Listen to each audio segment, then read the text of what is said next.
Visakha steel plant చూసాము. జగన్మోహన్ రెడ్డి ఉన్నప్పుడు, అధికారంలో ఉన్నప్పుడు దాన్ని ప్రైవేటు పరం కాకోకుండా జగన్మోహన్ రెడ్డి గారు ఎంతో దాన్ని బీజేపీతో సక్రమంగా ఉంటూనే దాన్ని ప్రైవేట్ పరం కాకోకుండా జగన్మోహన్ రెడ్డి గారు దాన్ని కాపాడుకుంటూ వచ్చారు. అవసరమైతే ప్రభుత్వమే కొంటుంది కానీ ప్రైవేటు వాళ్ళకైతే ఇవ్వమంటూ కూడా అప్పుడు వెల్లడించడం కూడా చూసాము. జగన్మోహన్ రెడ్డి గారు ఉన్నప్పుడు విశాఖ స్టీల్ ప్లాంట్ ఎలాంటి ప్రాబ్లం రాలేదు, ఉద్యోగులు ఎలాంటి ధర్నాలు కూడా చేయలేదు. కానీ అక్కడ ప్రజలకి ఎందుకో మరి నచ్చలేదు. అక్కడ పార్టీ ఘోరంగా ఓడిపోవడం కూడా చూసాము.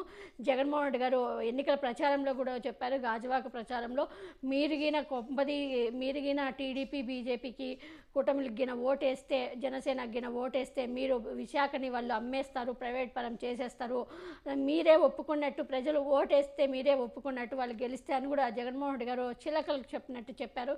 అయినా కూడా వాళ్ళు వినలేదు. ఎంతో మంచిగా చెప్పారు, వినలేదు.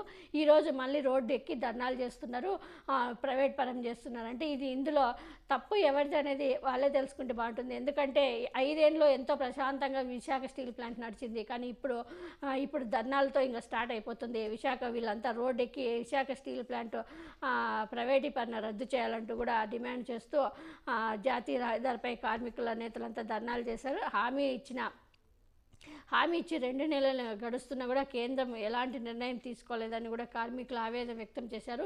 మా ప్రైవేట్ పరం ఆయనేమో విశాఖ ఎంపీనేమో మేము కూటమిలో ఉన్నాం కాబట్టి ఏం మాట్లాడలేము అని ఆయనేమో తప్పించుకున్నాడు. మరి చూడాలి, మరి వీళ్ళైతే పాపం చంద్రబాబు నాయుడుకి అయితే అల్టిమేటము జారీ చేశారు. మీరు ఇలాగే చేస్తుంటే మేము రోడ్డు ఎక్కాల్సి వస్తుంది, ఇంకా ధర్నాలు ఈసారి ఇంకా మేము ఇంకా తీవ్రంగా మేము తీవ్రంగా చేస్తాము మా ధర్నాలను అంటూ కూడా వాళ్ళు చంద్రబాబు నాయుడుకి అల్టిమేటం, బీజేపీకి మీరు కూటమిలో ఉన్నారు కాబట్టి, బీజేపీ కూటమిలో ఉన్నారు కాబట్టి మీరు అంటూ కూడా వాళ్ళకి చంద్రబాబు నాయుడుకి అల్టిమేటం జారీ చేశారు. చూడాలి దీనిపైన ఎలా స్పందిస్తారో మరి కూటమి ప్రభుత్వం.